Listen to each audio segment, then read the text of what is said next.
Sadarghat launch টার্মিনালে আছেন সহকর্মী শামীম রেজা। শামীম, ঘাটে ঘরমুখো মানুষের ভিড় কেমন দেখছেন জানাবেন, নৌযাত্রা নির্বিঘ্ন চলছে কিনা সেই তথ্য পেলেন কিনা সার্বিক আমাদেরকে জানাবেন।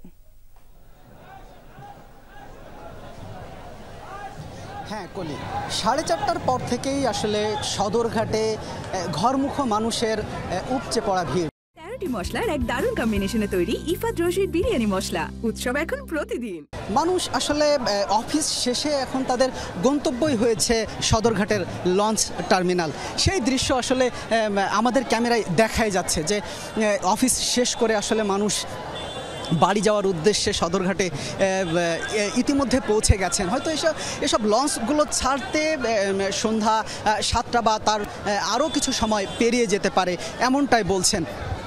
তবে সদরঘাটে এখন যে ঘরমুখো যেসব মানুষগুলো আসছেন তাদের নিরাপত্তায় আসলে আইন শৃঙ্খলা বাহিনীও বেশ তৎপর। তারাও বলছেন যে বাড়ি যাওয়াকে কেন্দ্রকে কোনো ধরনের যাতে কোনো দুর্ঘটনার কবলে আসলে সাধারণ মানুষ না পড়েন সেজন্য তারা তৎপর। এখানে আসলে পুলিশ, আনসার এবং সেনাবাহিনীও কিছুক্ষণ পরপর আসলে টহল দিচ্ছেন।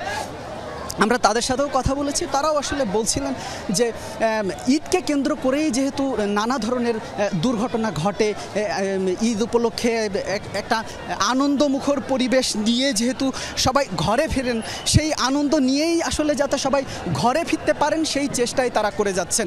তবে বিকাল থেকেই আসলে লঞ্চ ঘাটে মানুষের যে চাপ বাড়ছে সেটা কিছুক্ষণ পর আরও হয়তো বাড়বে। তবে তাদের নিরাপদ ঘরে পৌঁছাতে নিরাপদ চলাচল নিশ্চিতে আসলে আইনশৃঙ্খলা বাহিনী সচেষ্ট রয়েছে। জি, বুঝতে পারছি। ধন্যবাদ আপনাকে শামীম।